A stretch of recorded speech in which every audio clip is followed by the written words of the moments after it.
ta destinée ou bien protéger la destinée. Selon vous, protéger veut dire quoi? Oui. Selon moi, protéger veut dire sécuriser quelque chose. Sécuriser quelque chose, oui. Qui encore? Protéger. Oui. Protéger ta famille aussi. Protéger Ta famille. Protéger ta famille, ok. Oui. Selon vous, protéger veut dire quoi? Garder quelque chose. Qui veut parler? Oui, Yves. Je dois protéger et de prendre soin de quelque chose. Prendre soin de quelque chose, oui. Oui, Serge, allons. Moi, c'est de surveiller. C'est de surveiller. Surveiller quelque chose. Ok. Donc, protéger, c'est prendre la défense de quelqu'un, prêter secours et appui. Protéger, c'est prendre la défense de quelqu'un, prêter secours et appui à quelqu'un ou bien quelque chose. Protéger veut dire encore veiller ou au maintien. Veiller au maintien, c'est-à-dire que tu veilles sur quelque chose pour ne pas que cette chose-là peut-être glisse entre tes mains ou bien pour ne pas que cette chose soit volée. Alléluia. Protéger veut dire veiller au maintien. Ça veut encore dire mettre à l'abri d'un danger. Ça veut dire mettre à l'abri d'un danger. Donc on peut mettre une personne à l'abri d'un danger, on peut mettre quelque chose à l'abri d'un danger. Donc protéger veut dire maintenir ou mettre à l'abri d'un danger ou bien prendre soin, protéger. Alléluia. Protéger, c'est prendre la défense de quelqu'un ou la défense de quelque chose ou bien prêter secours ou appui. Quelqu'un dans les difficultés, tu lui prêtes secours ou bien tu lui apportes ton appui dans le but de l'aider.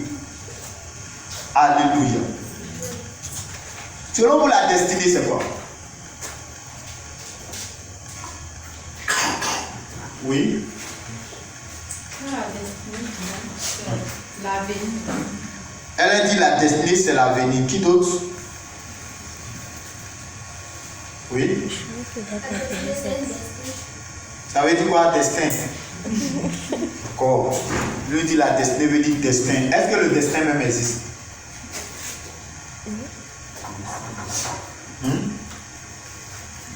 Lui dit le destin existe. D'accord. Mais selon moi, le destin n'existe pas. Parce que les gens disent que le destin, c'est quelque chose que Dieu a programmé, que tu fasses, quoi que tu vas faire, la chose va forcément arriver. Mais c'est pas. Le destin n'existe pas. Mais la destinée, elle existe. Alléluia. Donc, si, par exemple, quelqu'un peut dire que si Dieu, les gens peuvent dire que Dieu peut programmer. Est-ce que Dieu peut programmer le mal pour quelqu'un? Hein? Parce que d'autres disent que si Dieu t'a programmé pour être voleur, ça veut dire que tu seras voleur. Donc la destinée, le destin, c'est ça. C'est-à-dire si Dieu t'a programmé pour être un voleur, tu seras voleur. Or Dieu ne programme pas le mal. Mais la destinée, elle existe. Dieu lui programme la destinée. Mais cette destinée-là, si tu veux, tu rentres dedans. Si tu ne veux pas, tu ne rentres pas dedans. C'est-à-dire ça dépend de toi. De toutes les façons, ça dépend de toi. Amen. Donc la destinée, c'est la vision de Dieu pour un homme. La destinée, c'est la vision de Dieu pour un homme. Quand nous lisons Jérémie 29, la Bible dit: j'ai fait des projets de paix et de bonheur pour vous. Et puis il ajoute qu'il n'a pas fait des projets de malheur pour toi. Donc la destinée, c'est la vision de Dieu pour un homme. C'est quoi la vision? La vision, on peut dire, c'est le but pour lequel tu existes. Le but pour lequel tu existes. Qui connaît la vision de sa vie ici? Oui? Quelle est la vision de ta vie? La vision de la vie, c'est d'apporter des âmes au Seigneur. Bon, lui dit la vision de sa vie, c'est d'apporter des âmes au Seigneur. Mais tout le monde, tous les chrétiens apportent des âmes au Seigneur. Oui, qui connaît la vision de sa vie? J'ai enseigné sur ça. Vous allez de prier pour avoir la vision de votre vie, non? C'est ça, non? Oui, on va. J'avais enseigné sur ça, non? Oui. Parce que la vision, c'est ce pourquoi Dieu t'a créé. Si Dieu t'a créé pour être un pasteur, que tu t'en vas être infirmier, c'est pas là-bas Dieu t'a planté. Alléluia. Gloire à Jésus. Et le thème de ce soir nous parle de la protection de la destinée. La Bible nous dit, alléluia. Donc, la destinée, c'est la vision de Dieu pour un homme. C'est le but pour lequel Dieu t'a créé. Ou bien le but pour lequel Dieu t'a créé. Donc, le but pour lequel Dieu t'a créé. Toi, Dieu t'a créé pourquoi? Oui? Pour faire son œuvre. Pour faire son œuvre. C'est vague. Oui? Le jour que tu vas découvrir ce pourquoi Dieu t'a créé là, tu vas commencer à t'épanouir.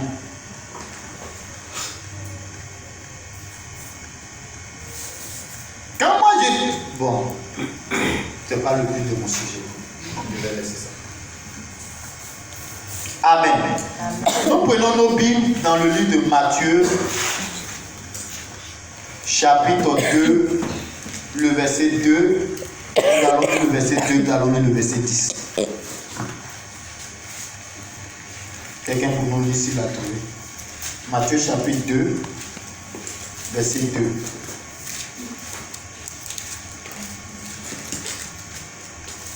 Bon, on commence à partir du verset 1. Verset 1 au verset 2. Oui, il faut laisser ça. Je lis la parole de Dieu. Oui. Jésus étant né à Bethléem, Jésus étant né à Bethléem, en Judée, au temps du roi de Hérode, au temps du roi Hérode, voici des mages d'Orient arrivèrent à Jérusalem et dirent, où est le roi des Juifs? Où est le roi des Juifs qui vient de naître? Oui. Car nous avons vu son étoile. Car nous avons vu son étoile. Et nous sommes venus pour l'adorer. Et nous sommes venus pour l'adorer. Amen. Aujourd'hui, plusieurs personnes sont en train de dire que nous sommes en train de célébrer la naissance de Jésus-Christ. Le 25 décembre. Mais vous et moi savions que Jésus n'est pas né le 25 décembre. Maintenant, pourquoi célébrons-nous le 25 décembre comme la naissance de Jésus-Christ? Qui peut répondre à cette question?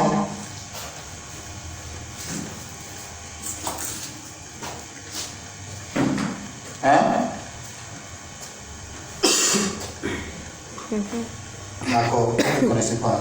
Je vais vous informer. Le 25 décembre, Jésus n'est pas né le 25 décembre. S'il y a quelqu'un qui doit naître peut-être en décembre, c'est le prophète Jean-Baptiste, le précurseur du Seigneur Jésus-Christ.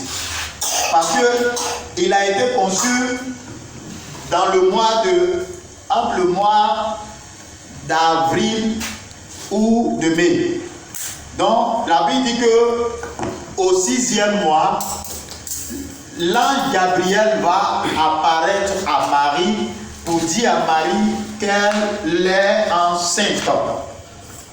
qu'elle va tomber enceinte d'un enfant et que cet enfant allait être le sauveur du monde, à qui elle devait lui donner le nom de Jésus-Christ. Mais pendant que l'ange Gabriel visitait Marie, la Bible dit que l'ange Gabriel va dire à Marie que ta sœur Élisabeth est dans son 6e mois. Le 6e mois, c'est entre août et septembre. Alléluia. Parce que chez les Juifs, le premier mois, c'est entre le mois d'avril et le mois de mars. Entre mars et avril. Amen. Donc, si nous comptons, soit si c'est le mois d'avril, donc le 6e mois doit être certainement le mois de septembre. Et donc, si quelqu'un doit naître, c'est Jean-Baptiste qui doit naître en décembre. Alléluia. Donc déjà, en décembre, ce qui veut dire que la grossesse de Marie devait faire 3 mois. Devait avoir 3 mois. Donc, peut-être Jésus est né peut-être entre avril et mai là-bas. Mais pourquoi les gens fêtent le 25 décembre comme la naissance de Jésus-Christ? Les gens fêtent le 25 décembre comme la naissance de Jésus-Christ parce qu'à un moment donné, c'est Rome qui était la grande puissance mondiale pendant que Jésus était sur la terre. Et lorsque Jésus a fini sa mission et qu'il est parti, la Bible dit que au 4e siècle, c'est-à-dire 400 ans après, il y a les clergés de Rome qui vont se réunir pour dire que pour une cause d'évangélisation, pour pouvoir évangéliser plus les gens, il faille qu'on envoie la naissance de Jésus-Christ le 25 décembre. Parce que le 25 décembre, il y avait une fête qui était connue de tous. Les gens se réunissaient pour une fête. Alléluia. Alléluia. Et cette fête-là, la Bible dit que c'était la fête, comme on appelle, de solstice d'hiver. C'est-à-dire la fête du soleil. Donc, c'était une fête qui était connue de tous. Donc si on ramène la naissance de Jésus le 25 décembre, ce qui veut dire que à ce moment précis, là, les gens vont se réunir, se retrouver, ça sera des retrouvailles et les gens vont en profiter pour annoncer l'évangile. Sinon que la naissance de Jésus-Christ n'est pas le 25 décembre. Amen. Alléluia. Amen. Donc, c'était une fête populaire. C'était une fête populaire dont les gens célébraient le 25 décembre qui correspond à la fête des Romains. Donc, qui s'appelait Soleil invaincu. Soleil invaincu. Ou bien solstice d'hiver. Et c'est à cause de cela que les gens fêtent la naissance de Jésus-Christ le 25 décembre. Sinon, Jésus n'est pas né en décembre. Et aujourd'hui, il y a plusieurs polémiques autour de cette fête qui est faite le 25 décembre. D'autres disent que ils ne reconnaissent pas ça parce que Jésus n'est pas né le 25 décembre. C'est vrai que Jésus n'est pas né le 25 décembre, mais lorsque nous nous réunissons, nous ne célébrons pas une autre divinité, mais nous célébrons Jésus-Christ de Nazareth. Et nous prêchons l'évangile de Jésus-Christ. Alléluia. C'est pourquoi lorsque tu vas sortir, tu vas entendre des personnes dire certaines paroles, certaines polémiques, tu ne dois pas rentrer dedans. De toutes les façons, le 25, quand tu viens, tu n'adores pas le soleil, ni quoi que ce soit, tu adores le Seigneur Jésus-Christ, tu célèbres Dieu au nom de Jésus. Alléluia. Amen. Gloire à Jésus. Et ce soir, le texte dont nous avions lu, la Bible nous dit que pendant que le Seigneur Jésus-Christ devait naître, les mages de l'Orient ont vu l'étoile de Jésus-Christ de très loin. Et c'est-à-dire, ils ont vu même l'étoile avant que Jésus ne naisse. Alléluia. Donc ils ont marché pendant des mois. Leur marche a été pendant des mois. Donc le jour qu'ils sont arrivés, déjà le Seigneur Jésus-Christ venait de naître. C'est-à-dire qu'ils sont arrivés le jour de la naissance du Seigneur. Vous voyez comment Dieu fait ces choses. Pourquoi? Parce que ces mages devaient apporter des présents à Jésus-Christ. Parce que Dieu sait tout. Dieu sait qu'Hérode allait se lever contre Jésus. Alléluia. Donc c'est pourquoi le thème vient protéger la destinée. On peut ajouter protéger la destinée des enfants, la destinée d'un homme, ou bien protéger toi-même ta propre destinée. Alléluia. Bien-aimé, un homme qui naît, ou bien un enfant qui naît a une destinée. Et la destinée, c'est ce pourquoi Dieu l'a créé, ce pourquoi Dieu l'envoie sur la terre. Et la destinée de plusieurs personnes brille. Et dans le monde des ténèbres, lorsqu'une personne doit naître, il y a des mystiques, il y a des satanistes qui peuvent voir la destinée de cet enfant qui peut naître.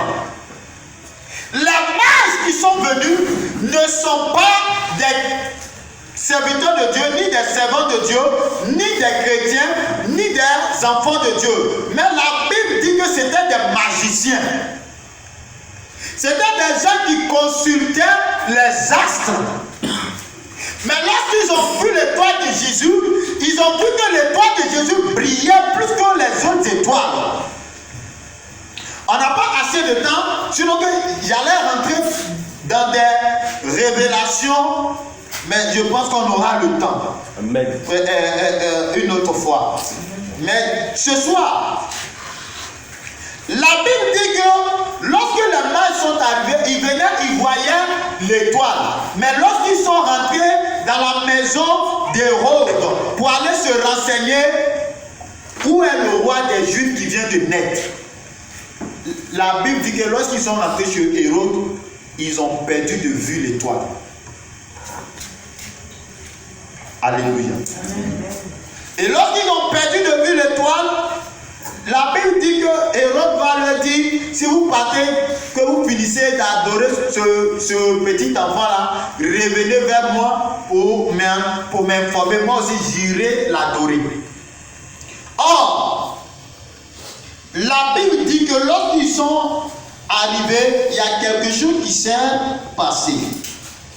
Amen. Amen.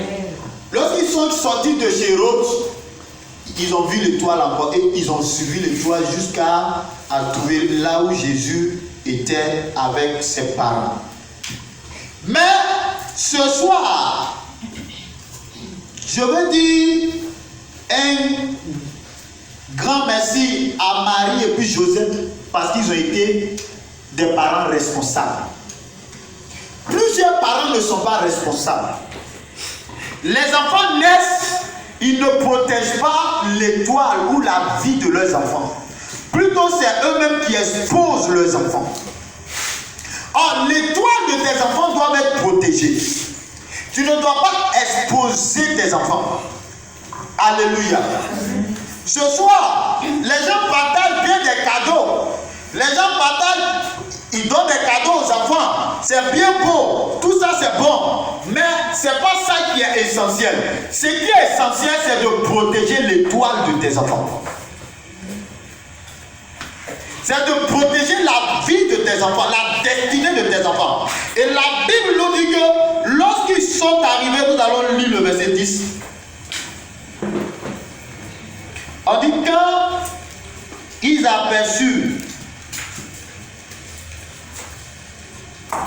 quand ils aperçurent l'étoile, ils furent saisis d'une très grande joie.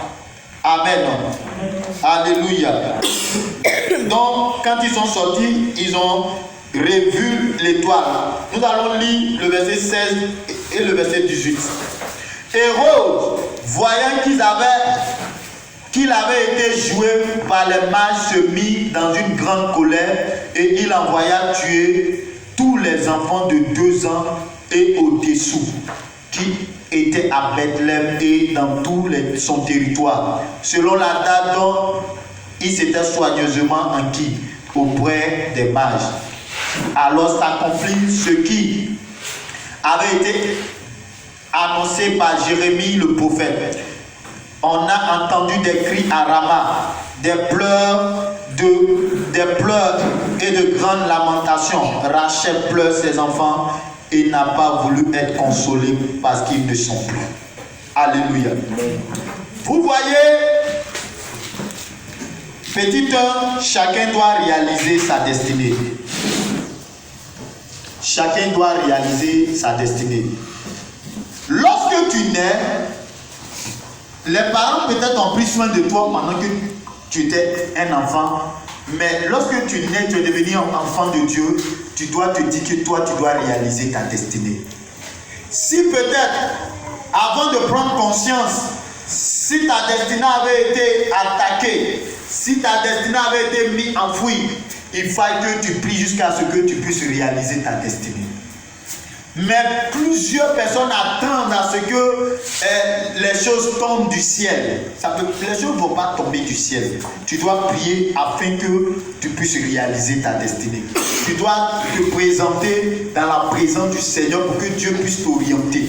Alléluia. Parce que cette destinée t'a été donnée par Dieu, ça ne t'a pas été donné par quelqu'un d'autre. C'est pourquoi tu dois soigneusement aller vers Dieu pour que Dieu puisse t'orienter dans ta destinée. Et une personne qui veut réussir dans la vie doit aller vers Dieu pour que Dieu lui dise quel est le but pour lequel, tiens-toi debout, quel est le but pour lequel il a créé. Alléluia. Amen.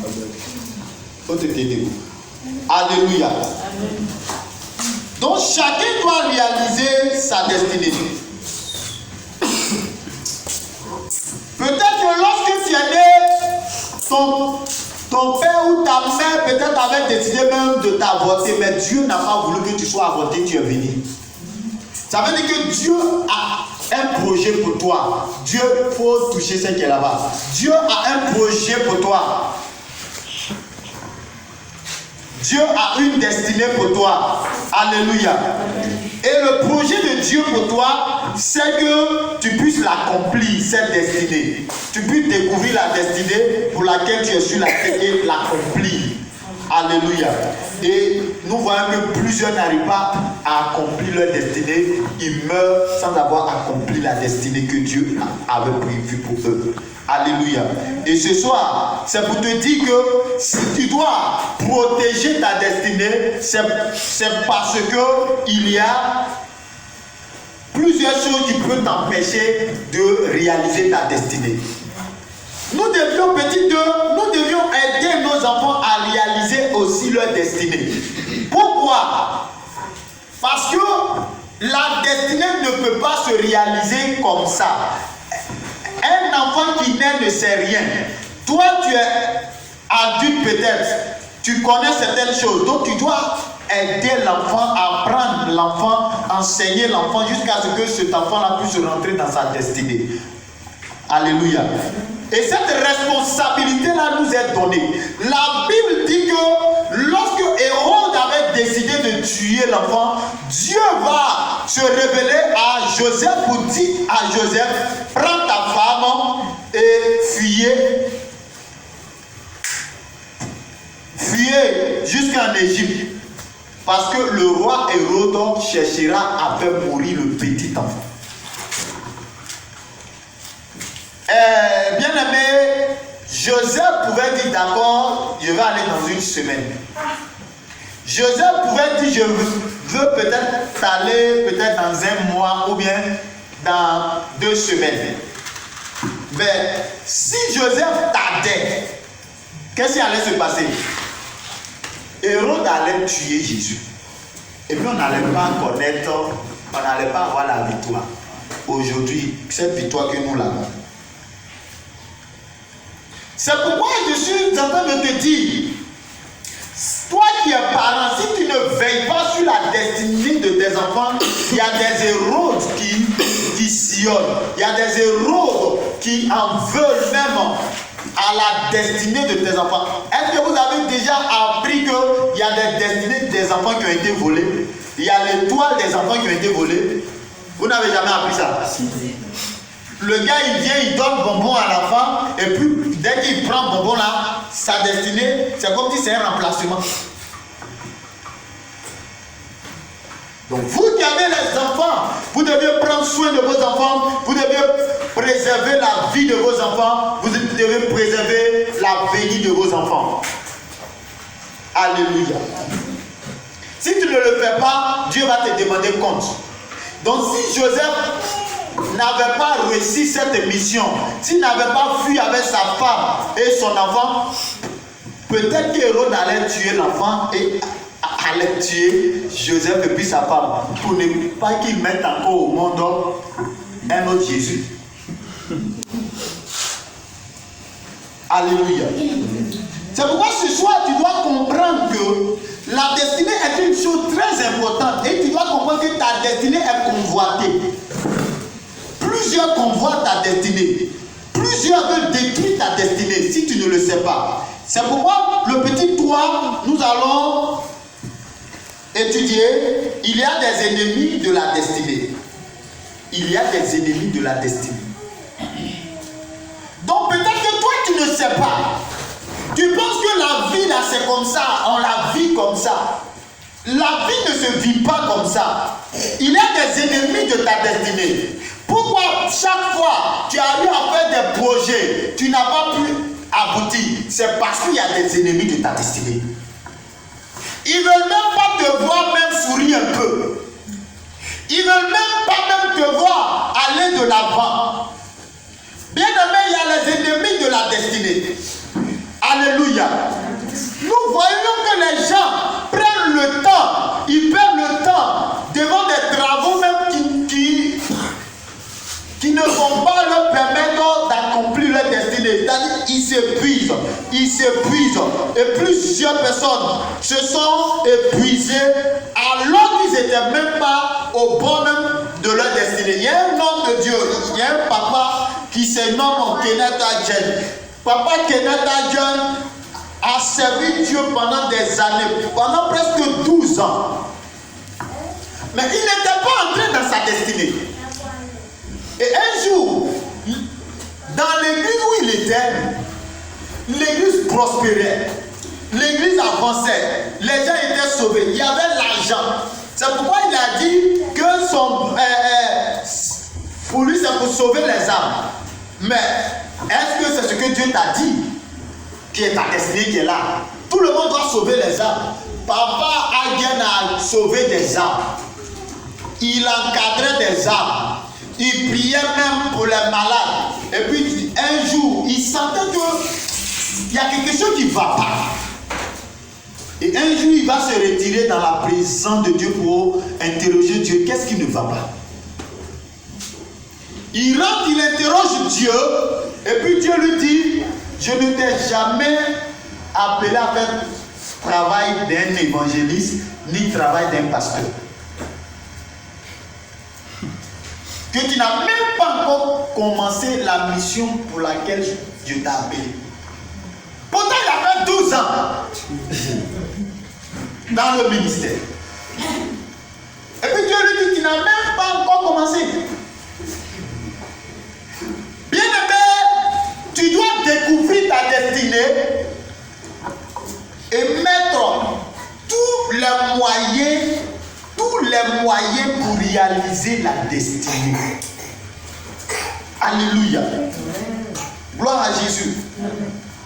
Et c'est quand Dieu va lui révéler la destinée, ce pourquoi il a appelé dans le ministère. Quand il a commencé, Dieu lui a dit, c'est maintenant que tu as commencé. Sinon tout ce que tu appelles, c'est rien.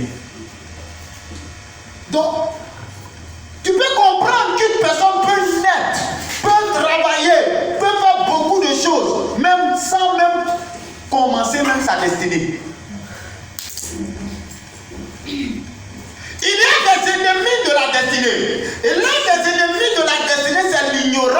ta destinée.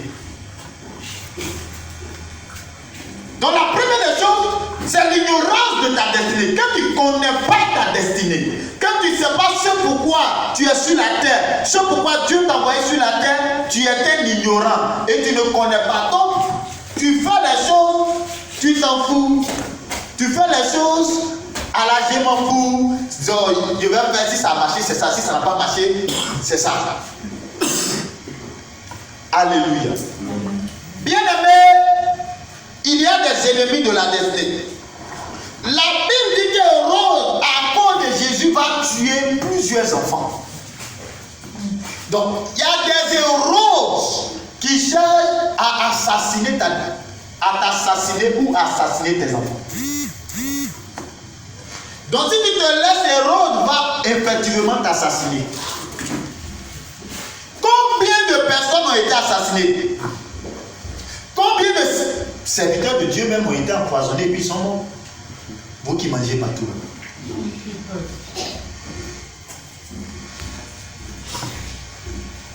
Combien de chrétiens ont été assassinés?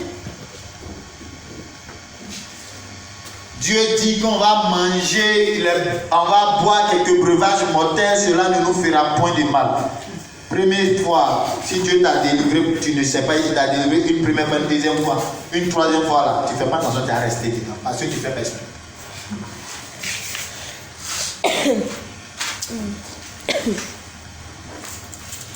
Alléluia. Gloire à Jésus. Amen. Donc, Hérode était l'ennemi. Oh, le diable.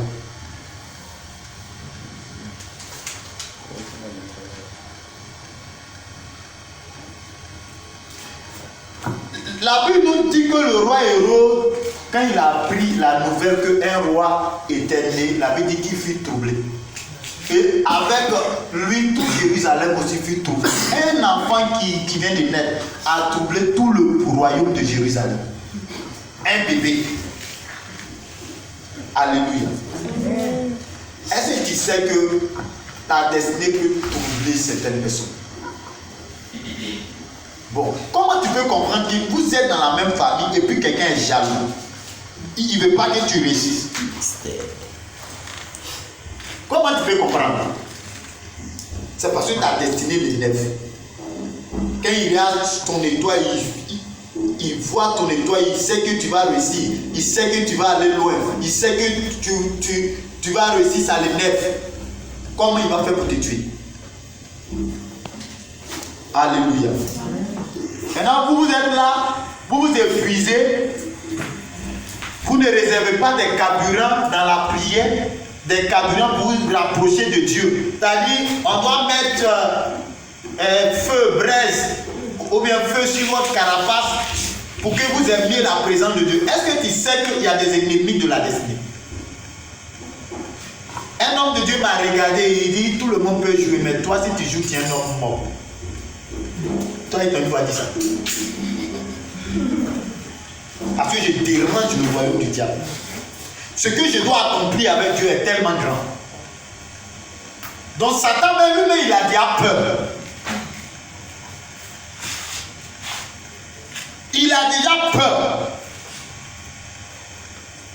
Si tu ne sais pas que au travers de ta destinée, le diable a déjà peur de ta destinée, c'est là que tu vas te comporter comme quelqu'un qui est ignorant. Ce soir, je vais t'informer. Il y a les ennemis de la destinée. Tu ne dois pas les laisser te tuer. Tu ne dois pas les laisser t'empêcher d'accomplir ta destinée. Donc, tu penses que quand tu vas à l'école et puis tu réussis là, tout le monde est content quoi. Tu penses ça. Mon fils a réussi. Il faut rester là. Sur les dents, il va te montrer les dents et le cœur. Et le cœur. Bon, alléluia. Bon, ce qui est sûr, on aura un autre jour, on va terminer. On va se tenir debout.